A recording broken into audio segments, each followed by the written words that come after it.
함께 예배해서 행복합니다. 사랑합니다. 감사합니다.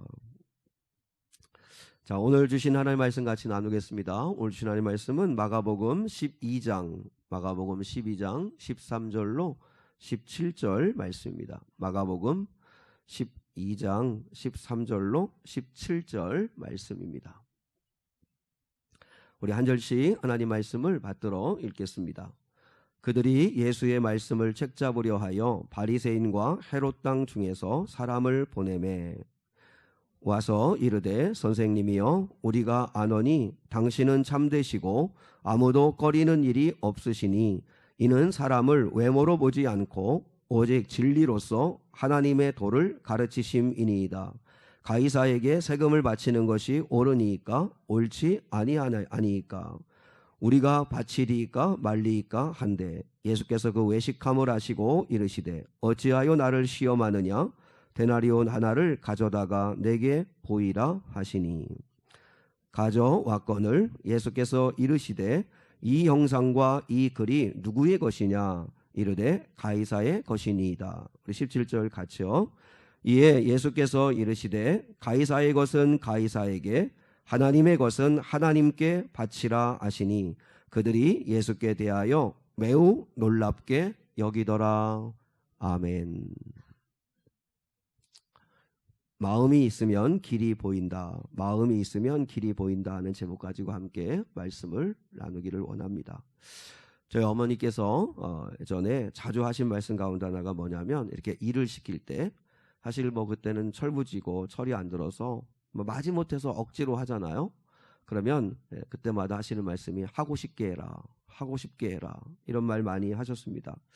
그러니까 뭘 해도 좀 마음을 담아서 하라는 얘기겠죠. 마음을 담아서 공부를 해도 좀 자기가 하고 싶은 마음을 가지고 할 때 그 능률이 좀 오르지 않겠습니까? 그냥 어쩔 수 없이 그냥 책상에 앉아 있으면 시간만 보내겠죠. 심부름을 하나 해도 또 예배를 한번 드려도 하고 싶게 하는 거, 마음을 다하는 거, 그게 필요하다는 거죠. 마음이 있느냐 없느냐가 참 중요하다고 생각합니다. 마음이 있느냐 없느냐. 이런 책 제목이 있습니다. 마음이 없으면 핑계만 보이고 마음이 있으면 길이 보인다. 그런 책 제목이 있는데 책 내용은 여러분 보지 않으셔도 이 책 제목 하나만 붙들어도 충분합니다. 한번 따라해 보시겠습니까? 마음이 없으면 핑계만 보이고 마음이 없으면 핑계만 보이고 마음이 있으면 길이 보인다. 문제는 상황이 아닙니다. 문제는 환경이 아니에요. 내 마음가짐이 중요하죠. 그러니까 하나님을 믿는 사람들에게 이 마음을 다른 말로 말하면 믿음이라고 말할 수 있어요. 믿음이 있으면 길이 보이고 길을 찾아내고 믿음이 없으면 계속 핑계만 대고 변명만 하고 그리고 불평만 하고 낙심하고 하는 거죠. 그래서 믿음이 있느냐 없느냐, 하나님을 진짜 믿느냐 안 믿느냐, 이 마음이 있느냐 없느냐 이게 참 중요하죠. 여러분 정말 갖고 싶은 게 있어서 마음이 간절하면 어떻게든지 돈을 모아서라도 그걸 얻어내죠. 마음이 있으니까 결국은 해내요. 결국 해내요. 마음의 꿈이 불같이 일어나면 결국은 그 꿈을 어떻게든지 이뤄내요.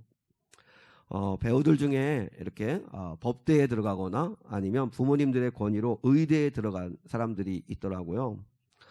근데 마음이 없으니까 남들은 들어가고 싶어도 들어가지 못하고 그 부러워하는 그 좋은 것을 버리고 연기자의 길을 가요. 그러니까 아무리 좋아도 부모님의 마음으로 한 일과 내가 좋아서 하는 일하고는 전혀 다른 거죠. 그러니까 내가 원하는 일, 내 마음이 좋은 일, 그걸 결국 따라가는 거죠. 여러분 신앙생활도 그렇습니다. 마음이 없으면 자꾸 핑계만 찾게 됩니다. 내 마음이 있으면 결국은 길을 찾아서 뚫어내는 거죠. 오늘 본문에 보면 바리새인과 헤롯 땅 사람들이 한 통속이 되어가지고 예수님께 찾아왔어요. 이유는 뭐냐면 예수님을 잡고자 함이었어요. 자, 우리 본문 13절과 14절 같이 한번 읽겠습니다. 같이 시작. 그들이 예수의 말씀을 책잡으려 하여 바리새인과 헤롯 땅 중에서 사람을 보내매 와서 이르되 선생님이여 우리가 아노니 당신은 참되시고 아무도 꺼리는 일이 없으시니 이는 사람을 외모로 보지 않고 오직 진리로서 하나님의 도를 가르치심이니이다. 가이사에게 세금을 바치는 것이 옳으니까 옳지 아니하니까. 자, 이들의 유선을 보세요. 마음은 전혀 그렇지가 않아요. 마음은 어떻게 해요? 예수님을 잡으려고, 책 잡으려고 왔어요. 근데 그들이 말과 행동은 어떻죠? 아주 예수님을 신뢰하는 것처럼, 예수님을 사랑하는 것처럼, 예수님을 인정하는 것처럼 그렇게 가장하고 있잖아요. 마음이 없는 이들의 모습을 우리가 보게 됩니다. 풀어서 보면 이렇게 말하는 거예요. 선생님, 우리는 다 알고 있습니다. 당신은 진실한 분입니다. 어느 쪽에 치우치지 않고 공명정대하신 분이십니다. 사람을 겉모습으로 판단하지 않으시는 분이십니다. 그리고 우리에게 진리를 가르치신 분이라는 것을 우리가 잘 알고 있습니다. 그러면 믿어야 되잖아요. 그러면 예수님 앞에 항복하고 예수님을 따라야 하잖아요. 말이 얼마나 근사해요. 근데 우리도 인생 살아가면서 달콤한 말에 여러분 절대 속지 말아요. 사람들이 이 달콤한 말하는 거에 절대 넘어가지 말아요. 사람들이 아무리 칭찬을 한다고 해서 절대 그거에 우쭐하고 내가 정말 그 정도 실력이 되나 보다 그렇게 생각하지 말아요. 반대로 사람들이 비난하고 그렇게 할 때 또 너무 상처받지도 말아요. 주님이 나를 보시고 뭐라고 말씀하실까가 중요하고 사람들의 말과 사람들의 그 행동 속에는 다 포장이 돼 있고 위선적인 게 있고 잘 몰라서 그래요. 이들이 마음을 숨기고 예수님께 던진 질문이 뭐예요? 예수님을 넘어지게 하려고 그들이 이제 꾀를 이어서 온 게 뭐예요? 가이사에게 세금을 바치는 게 옳습니까? 옳지 않습니까? 바치리까 말리까? 말씀해 주십시오 라고 이야기해 묻습니다. 사실 이렇게 질문하는 것도 진실한 마음이 아니었어요. 그죠? 정말 궁금해서 예수님의 생각이 어떠신지, 예수님의 뜻이 어떠신지 내가 지금 알고 싶다 하는 겸손한 마음으로 온 게 아니잖아요. 예수님을 떠보려고, 예수님을 시험해서 함정에 빠뜨려 가지고 예수 죽이려고 그런 악한 의도와 마음을 가지고 와서 그럴싸하게 포장을 하면서 말하면서 그렇게 행동하고 있는 이들의 모습이죠. 하나님이 가장 싫어하는 게 뭐예요? 위선이잖아요. 위선이라는 게 뭐죠? 가면을 쓰다는 거죠. 가면을 쓰다. 사람을 대할 때는 하나님 앞에서 가면 쓰고 서서 살아가면 안 된다는 거죠. 우리가 종종 그런 질문을 하시는 분들이 계세요. 우리 교인들은 아니지만 십자가 11조를 꼭 해야 됩니까? 11조는 구약의 산물인데 신약 시대에도 해야 되는 겁니까? 이제 신약 시대에는 11조 구약의 것은 폐하여진 것 아닙니까? 이렇게 얘기합니다. 이렇게 질문하는 분들에게 다시 한번 이렇게 묻고 싶어요. 이렇게 다시 물을 수 있죠. 그 질문하는 마음의 동기가 뭔가? 그 질문하는 마음의 동기가 뭔가? 정말 몰라서 알고 싶어서 묻는 건가? 그러면 귀하죠. 정말 성경적 근거가 뭐고 그리고 어떤 신학적인 기초가 뭔지 그래서 뭘 하나 하더라도 제대로 알고 하고 싶다. 이런 겸손한 마음을 가지고 묻는 거라면 정말 감사한 일이죠. 근데 대부분 교회를 비판하고 교회를 이렇게 흠집 내려고 하고 트집 잡으려고 하는 사람들 질문하지 않습니까? 질문할 때 보면 마음의 동기가 깨끗하지가 않아요. 오늘 이 바리새인과 헤롯 땅 사람들처럼 예수님께 와서 질문을 하는데 그 마음이 순수하지가 않아요. 마음은 싹 감추고 어떻게 말하나 어떻게 행동하나 보자. 그래서 그것을 빌미 삼아서 넘어지게 하려고 하는 그런 마음을 가지고 찾아온 것처럼 많은 사람들이 교회를 향해 말할 때 또 어떤 문제를 이야기할 때 트집 잡으려고 공격하려고 그렇게 질문하는 경우가 있다는 거죠. 우리 사랑하는 성도들은 절대 그렇게 하지 말아요. 마음의 동기를 잘 살피세요. 내가 이 마음의 동기가 뭔가?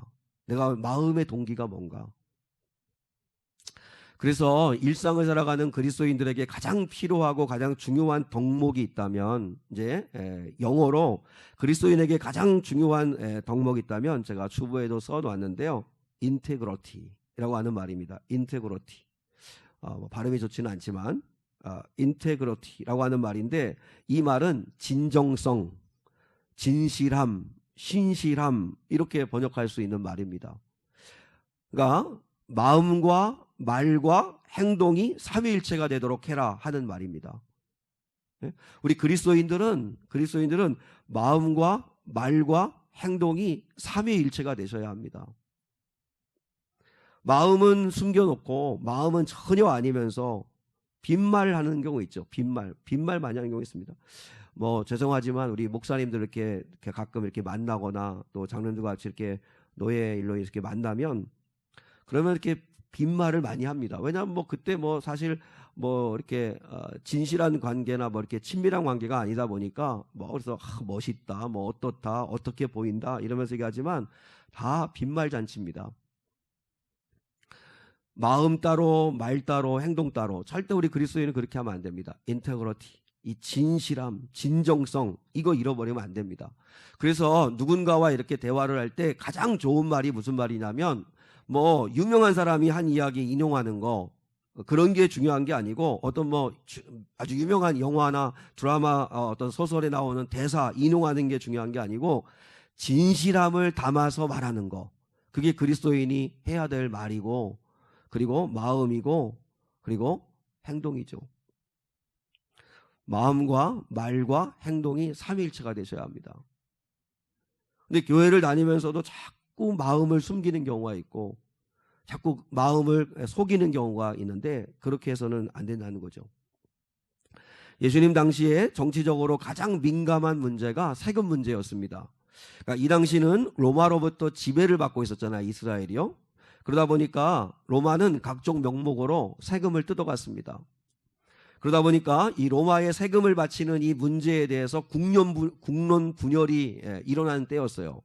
바리새파 사람들은 어땠냐면, 세금을 로마에 갖다 바치는 것은 수치스러운 일이다. 로마 황제에게 침략을 당하여서 이렇게 그들에게 억압당하고 속박당하고 있는 이 상황에서 세금을 갖다 바치는 것은, 이건 굴욕적인 일이고 수치스러운 일이고, 그리고 하지 말아야 할 일이다. 근데 그렇게 이야기를 했습니다. 반면에 헤롯 땅 사람들은 어떤 사람들이죠? 헤롯은 로마 황제가 임명한 사람이잖아요. 그러니까 이 헤롯 땅 사람들은 친로마파 사람들이에요. 그러니까 친로마 사람들이니까 세금 징수하는 것을 적극적으로 권장하는 사람들이에요. 그래서 로마다가 세금도 갖다 바치고 세리하고 같이 뭐 하는 거예요? 자기 주머니 챙기고. 이런 사람들이 헤롯 땅 사람들이거든요. 그래서 봐요. 평소에는 바리새파 사람하고 바리새인하고 이 헤롯 땅 사람들하고는 철천지 원수지간입니다. 근데 공공의 적 예수님을 잡기 위해서 이들이 한통속이 되어가지고 지금 같이 온 거예요. 예수님을 이렇게도 저렇게도 꼼짝 못하도록 그 함정에 빠뜨리려고 이 바리새파 사람하고 헤롯 땅 사람이 한통속이 돼서 온 거예요. 이들은 같이 있을 수 없는 사람들이에요. 근데 이들이 같이 왔어요. 같이 온 이유가 뭐예요? 예수님을 넘어지게 하고 예수님을 잡으려고. 봐요. 예수님께 가이사에게 세금을 바치는 게 옳습니까? 옳지 않습니까? 바쳐야 됩니까? 말아야 됩니까? 이렇게 질문해요. 그러면 뭐 둘 중에 하나 대답을 해야 되는 거죠, 예수님 입장에서는.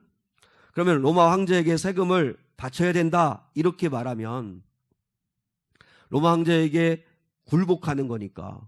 그러면 바리새파 사람들, 유대인들은 예수님을 뭐라고 그러겠어요? 반역자다, 로마의 앞잡이고 매국노다, 이러면서 돌을 들어 예수를 쳐 죽이려고 하겠죠. 반대로 세금을 바치지 말아야 된다 이렇게 얘기하면 당시 로마가 천하를 통치하고 있는 그 황제의 명령을 거역하는 거니까 반역죄가 되는 거죠. 그러면 예수를 넘겨서 로마인들로부터 예수를 죽게 만들 수 있는 거죠. 그러니까 예수님은 이러지도 못하고 저러지도 못하는 함정에 이들이 빠뜨린 거예요. 그러니까 평소에는 함께하지도 않는 사람들인데 예수를 잡겠다고 같이 온 거예요. 같이 이 둘이서, 이 두 부류의 사람들이 온 거죠. 예수님이 이들의 외식함을 알았어요. 이들의 마음을 알았어요. 뭐 예수님이 다 아시겠죠. 그들이 어떤 의도로, 어떤 마음으로, 어떤 진실함으로 자기에게 이렇게 와서 질문하는지 주님이 아셨어요. 근데 예수님이 뭐라고 말씀하시죠? 당시에 로마 화폐인 데나리온 하나를 내게 보여보라. 내게 가져와 보여달라. 이렇게 얘기합니다. 그래서 그들이 데나리온 하나를 예수께 보여줍니다. 그때 예수님이 물어요. 이 데나리온 이 동전에 새겨진 형상과 글이 누구의 것이냐. 근데 당시에 로마 화폐로 사용되던 데나리온에는 가이사 황제의 형상이 있었고, 뒷면에는 가이사 황제의 어머니의 형상이 있었고, 그 다음에 글이 황제의 글이 있었어요. 뭐 신의 아들이다, 뭐 이런 글이 동전에 쓰여져 있었어요. 그러니까 그 사람들이 얘기했겠죠. 예, 가이사의 것입니다. 가이사의 형상, 가이사의 글이 거기에 새겨져 있습니다. 근데 사람들이 이렇게 대답하니까 예수님이 아주 그때 유명한 말씀하셨죠. 그죠? 우리 17절 같이 한번 읽을게요. 17절 시작. 이에 예수께서 바치라 하시니 그들이 예수께 대하여 매우 놀랍게 여기더라. 그 유명한 말씀이죠. 가이사의 것은 가이사에게, 하나님의 것은 하나님에게 라고 하는 아주 유명한 말씀을 주님께서 남겨주셨죠. 자, 가이사의 것은 가이사에게 바쳐라. 그리고 너희들 말대로 이 동전이 가이사의 것이면 가이사에게 드려라. 하나님의 것이라면 하나님께 드려라. 이 말씀의 참된 의미가 뭘까요? 첫 번째, 이 말씀의 참된 의미는 그리스도인은 두 나라의 시민권을 가지고 있다는 것을 전제하는 거죠. 여러분, 우리는 육체적으로는 대한민국의 시민권을 가지고 있습니다. 대한민국의 시민권을 가지고 있습니다. 그러면서 동시에 영적으로는 하늘의 시민권을 가지고 있습니다. 하늘의 시민권. 여러분이 두 가지 시민권을 꼭 잃어버리지 않을 수 있기를 주님의 이름으로 축복해요. 특히 영적으로 하늘의 시민권을 여러분이 꼭 갖는 자들이 될 수 있기를 바랍니다. 자, 그러면 가이사의 것은 가이사에게. 바로 대한민국 시민권을 가지고 있는 사람이라면 반드시 대한민국 국민으로서의 의무와 책임을 다해야 되겠죠. 그죠? 대한민국 국민으로서의 4대 의무가 있죠. 여러분 다 아시죠? 그죠? 사회 시간인가 우리 다 배우잖아요. 그죠? 교육받을 의무, 납세할 의무, 국방의 의무, 그리고 근로의 의무. 권리는 6가지, 6대 권리가 있는데 참정권도 있고 자유의 신체 자유 이런 여러 가지 권리도 있지만, 그러나 일단은 내가 대한민국 시민이라면, 대한민국 국민이라면 가이사의 것은 가이사에게라고 하는 것처럼 의무를 다해야 합니다. 의무를 다해야죠.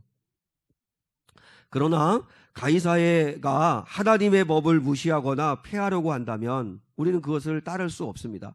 하나님의 법을 손상시키거나 하나님의 법을 범하게 만드는 강요를 한다면 우리는 어떤 희생이 된다 할지라도 하나님의 뜻을 지키기 위해서 싸워야 되겠죠.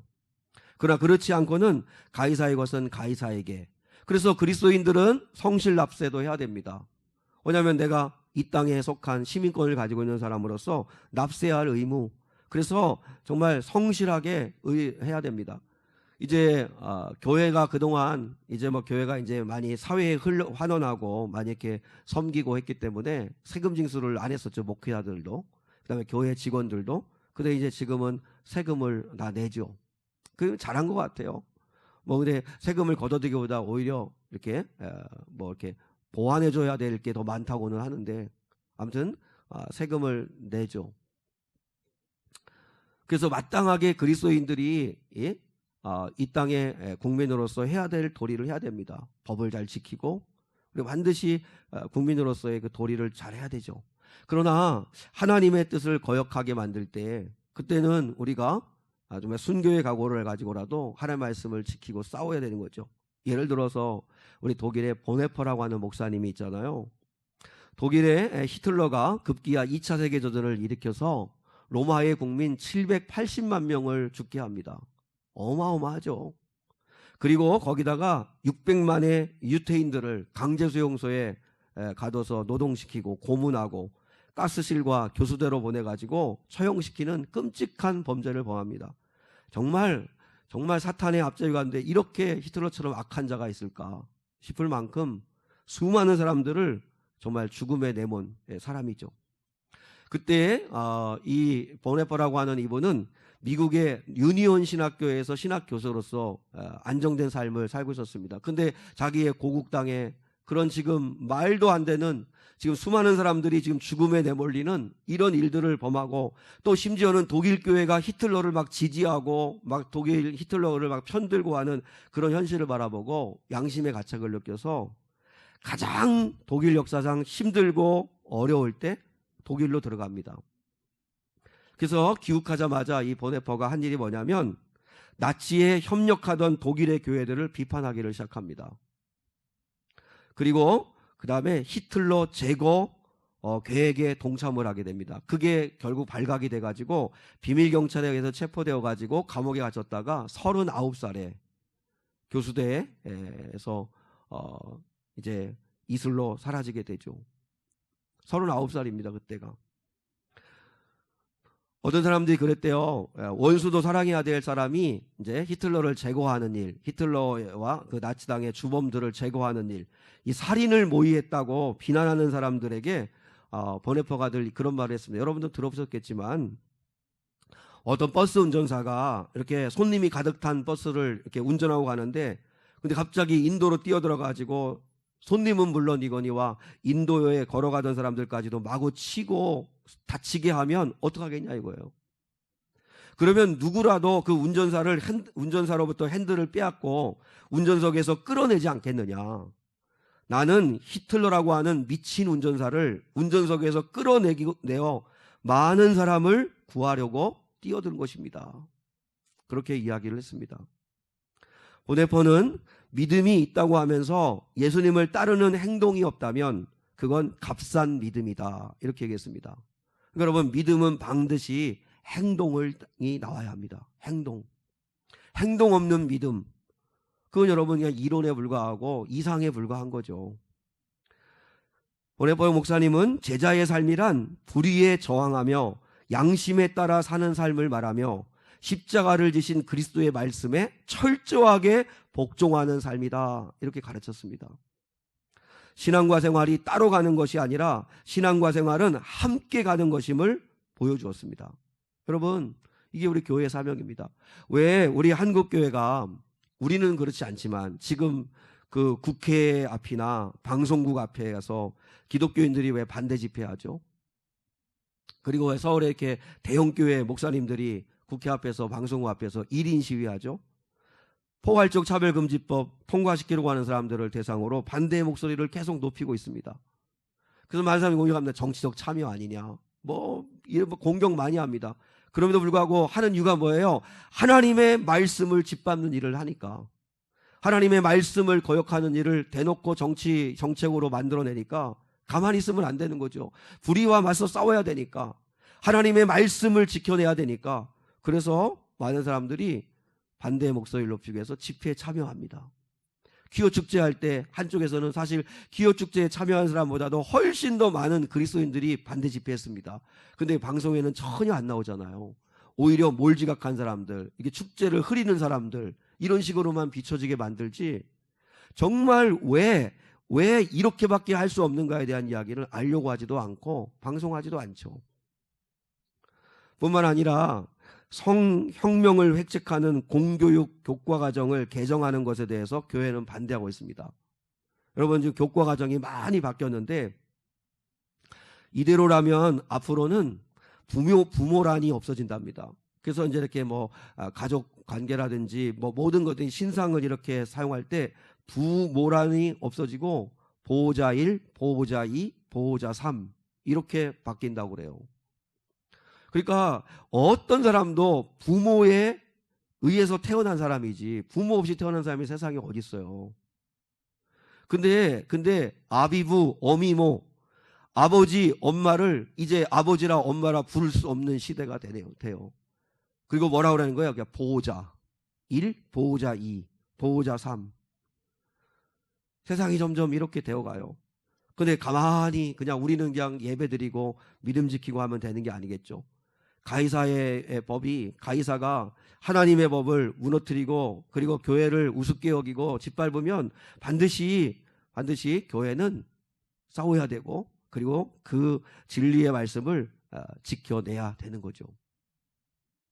그러나 기본적으로 그렇지 않을 때는 우리가 가이사의 것은 가이사에게 라고 하는 것처럼 방역수칙도 철저히 지켜야 되고 또 그다음에 법규도 지켜야 되고 교회도 무엇보다도 국민으로서의 의무를 철저하게 잘 감당해야 되는 거죠. 두 번째는 하나님의 것은 하나님에게 라고 말씀하셨잖아요. 교인들은 땅의 시민권이 있지만 동시에 하늘의 시민권이 있습니다.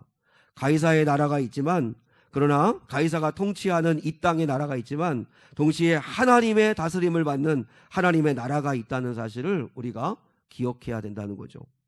근데 사실요, 우리 그리스도인들이 참 안 됐어요.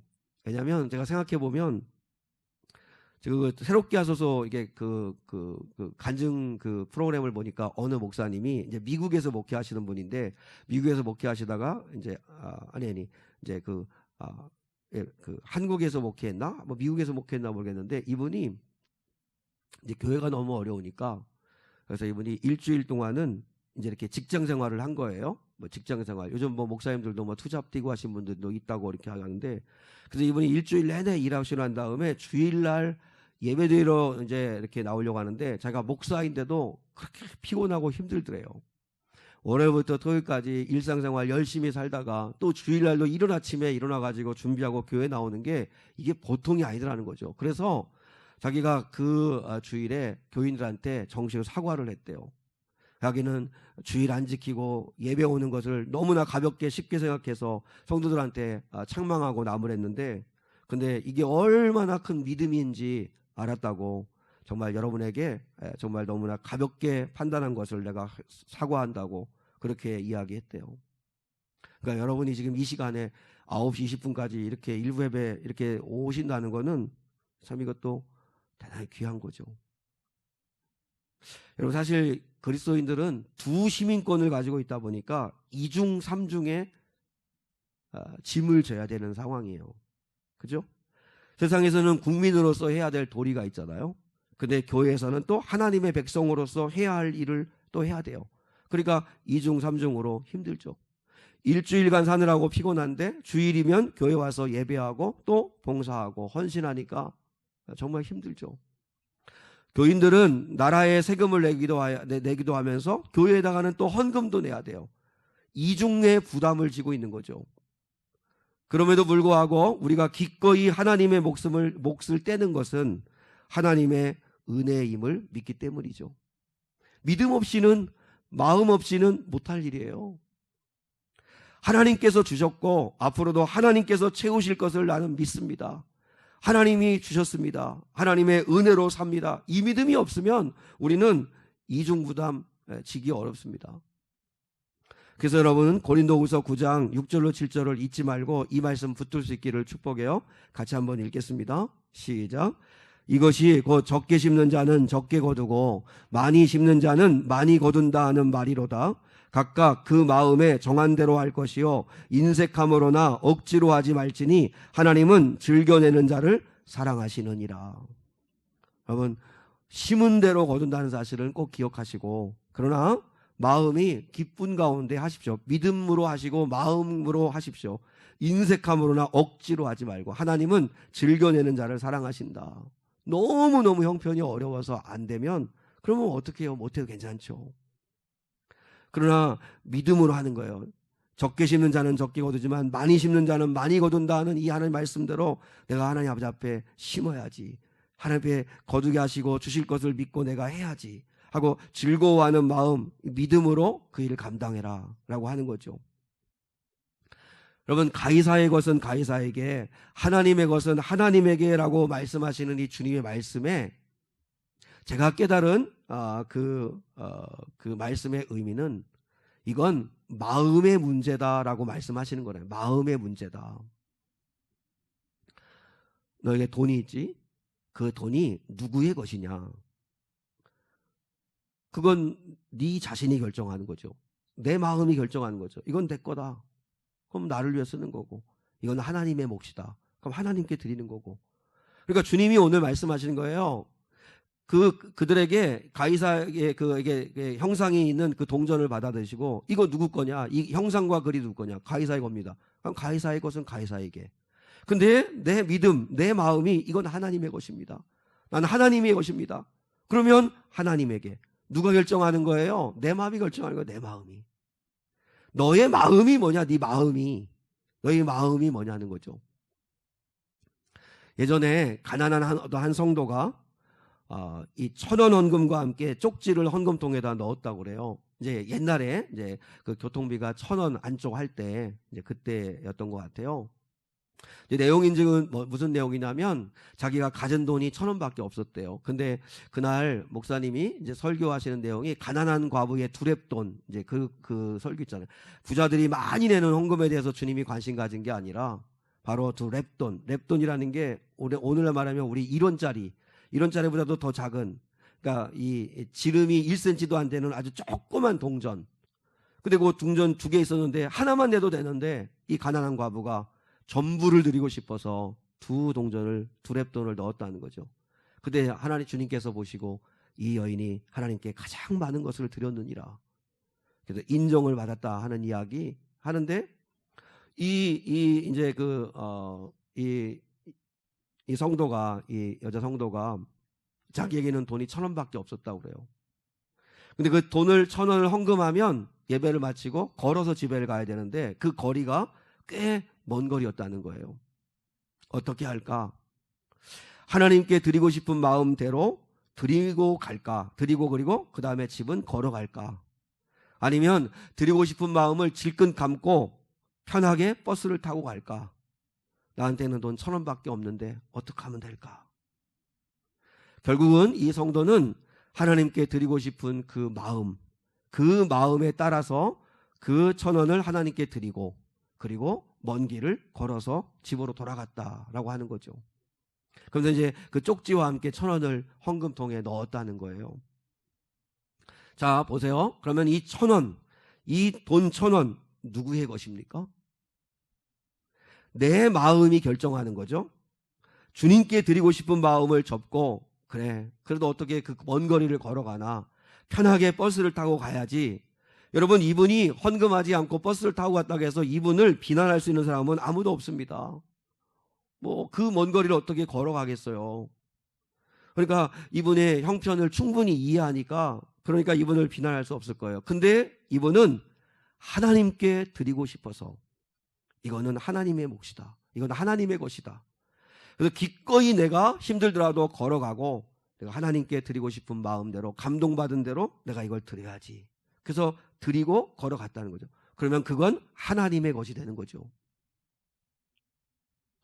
단돈 1,000원이지만 이게 누구의 것이냐? 내가 결정하는 거예요. 내 거야 이거. 그러면 버스 타고 가는 거고, 버스 타고 갔다고 해서 여러분 이분을 비난하거나 뭐라고 말할 수는 없습니다. 다 잘못됐다고도 말할 수 없습니다. 그렇지만 그분은 하나님이 감동 주신 마음대로 이제 순종을 하는 거죠. 단돈 1,000원이니까 여러분 별로 부담 없이 들을 수 있겠지만 이 모든 영역을 이제 여러분에게 적용해 보셔야 돼요. 예수님이 오늘 묻는 거예요. 여러분의 시간, 여러분의 물질, 여러분의 젊음, 꿈, 가정, 교회, 이거 정말 누구 거냐? 진짜 누구 거냐? 주님께서 오늘 뭐라고 말했어요? 그들이 아주 음흉한 마음을 가지고 나와서 주님께 가이사에게 세금 바치는 게 옳습니까? 아닙니까? 할 때 주님께서 그러면 데나리온 하나를 나한테 보여봐라 이렇게 말하잖아요. 그리고 보이니까 주님 뭐라겠죠? 누구의 형상과 누구의 글이냐? 예, 가이사의 형상과 가이사의 글입니다. 그러면 가이사 거네. 그럼 여러분 우리에게 한번 적용해 봐요. 주님께서 이렇게 물으실 거예요. 너의 돈이 누구의 것이냐? 그 돈에 누구의 형상과 누구의 글이 쓰여 있느냐? 나의 형상과 나의 계획이 잔뜩 들어있는 그 글이 기록되어 있다면 그건 내 돈이죠. 그러면 나 자신을 위해 사용하겠죠. 그러나 여러분의 어떤 물질이나 시간이나 우리 모든 삶에 하나님의 영광이라고 하는 글귀가 쓰여 있다면 그건 하나님의 것이겠죠. 그럼 하나님을 위해서 기꺼이 기꺼이 사용하고 나누고 하겠죠. 주님이 물으시는 거예요. 그 누구의 형상과 누구의 글이 기록되어 있느냐? 여러분의 자식들 누구의 형상과 누구의 글이 기록되어 있습니까? 부모인 내 생각, 내 뜻, 내 계획만 잔뜩 기록되어 있고, 그리고 정말 그저 그 아이의 형상만 기록되어 있어서 그저 나만 드러내려고 하고 그저 자신만 나타내려고 하는 그런 모습은 아닌지, 하나님의 형상과 하나님의 글이 기록되어 있는지, 그러면 그건 하나님의 것이죠. 여러분의 인생에, 여러분 살아가는 삶 가운데 하나님의 글이 기록될 수 있기를 원합니다. 하나님의 영광, 하나님의 뜻에 순종, 이건 하나님의 주신 거, 하나님의 목, 하나님의 글이 하나님의 형상에 새겨진다면 그건 하나님의 것이 되는 거죠. 주님이 물으세요. 누구의 것이냐? 누구의 것이냐? 마음을 숨기지 마요. 마음을 속이지 말고, 예, 하나님의 것입니다. 내 것입니다. 우리의 사업과 우리의 가정과 우리 자녀, 우리 교회, 우리 미래, 과연 누구의 것인가? 여러분이 정말 진실된 마음으로, 마음 숨기지 말고, 이 바리새와 헤롯 땅 사람들처럼 음흉하게 그렇게 마음 감추지 말고 정말 솔직하게 누구의 것인가? 그리고 우리의 사업과 우리 가정과 우리 자녀, 우리 교회, 우리 미래, 여기에 누구의 형상과 누구의 글이 기록되어 있는 건가? 그저 나를 드러내려고 하고, 나를 그저 내 꿈을 이루려고 하고, 내 계획을 이루려고 하고, 내 계획만 잔뜩 기록되어 있고, 그런 건 아닌가? 정말 하나님의 것인가? 여러분, 그걸 하나님에게 드릴 수 있기를 주님의 이름으로 축복합니다. 그러면 하나님께서 무엇을 가지고 도망가시겠어요? 채워주시고 부어주시는 은혜를 주시겠죠. 하나님께 맡긴다는 게 뭘까요? 하나님께 맡긴다는 건 더 이상 연연하지 않는다는 것입니다. 살아오면서 누군가가 내 인생을 망쳐놓은 사람들이 있을 수 있습니다. 정말 화나는 사람들 있을 수 있죠. 우리 지난 수요배 시간에 아브라함에게는 조카 롯과 같은 사람이에요. 그렇게 사랑하고 자식처럼 돌봐주고 재산 키워주고 그렇게 사랑했더니 네가 우하면 내가 좌하고 네가 좌하면 내가 우하리라니까 낼름 그냥 큰아버지한테 예의도 갖추지 않고 자기가 보기 좋은 땅, 자기가 좋은 거 얼른 차지해가지고 떠나버리는 정말 싸가지 없는 롯, 정말 버르장머리 없는 롯, 그런 사람들이 내 곁에 있을 수 있습니다. 근데요, 아브라함은 마음으로 그 사람을, 롯을 원망하지 않았습니다. 미워하지 않았습니다. 미워하지 않고 원망하지 않으니까 하나님이 찾아오셔서 아브라함에게, 그 성경에 뭐냐면 롯이 떠난 후에 하나님이 아브라함을 찾아오사, 하나님이 찾아오셔서 위로하시고 약속을 주세요. 내가 너와 함께한다. 내가 이 땅을 너에게 준다. 네 자손을 번성하게 한다. 하나님이 약속을 주세요. 그걸 믿고 제단을 또 쌓아요. 여러분, 우리가 살아가면서 내 인생을 절대로 원망하고 미워하는 내 감정을 소비하지 말고, 우리 하나님은 얼마든지 여러분이 진실된 마음과 여러분의 삶을 하나님의 것이라고 여러분이 내어드리면, 하나님은 엉망이 된 내 인생을 얼마든지 너무너무나 아름다운 작품으로 바꾸실 수 있는 분이십니다. 요셉이 그랬고, 다윗이 그랬고, 한나가 그랬고, 모세가 그랬습니다. 하나님께서는 엉망이 된 우리의 삶을 온 마음 다하여 하나님의 것입니다. 하나님의 당신의 형상과 당신의 글이 드러나기를 원합니다 하고 주님께 기꺼이 드리면 주님 반드시 아름다운 작품으로 만들어 주실 것입니다. 우리가 해야 할 일은 하나입니다. 그 하나님 바라보고, 그 하나님께 맡기고, 그 하나님을 찬양하고, 그 하나님을 고백하는 거죠. 온 마음 다하여서. 그래서 하나님, 내 인생 가운데 하나님이 드러나기를 원합니다.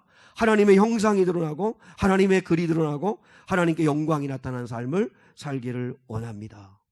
그렇게 하나님 아버지 앞에 마음을 다 쏟아 드리는 저와 여러분 될 수 있기를 주님의 이름으로 축원합니다. 380장 우리 1절과 3절 찬양 드리겠습니다.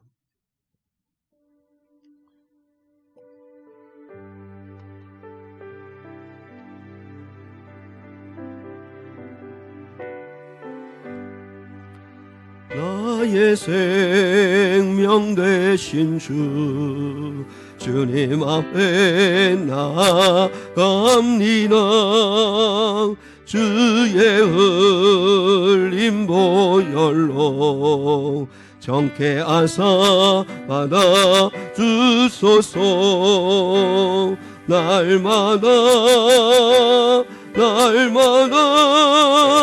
주를 찬송하겠네. 주의 사랑 줄로서 나를 굳게 잡아 매소서. 세상 살아갈 때에 주를 더욱 사랑합니다.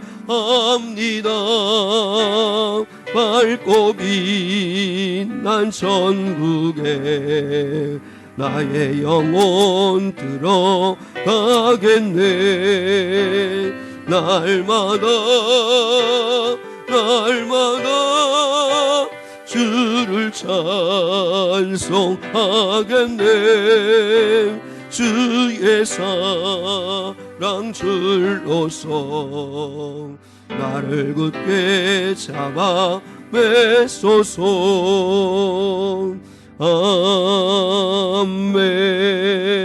아멘.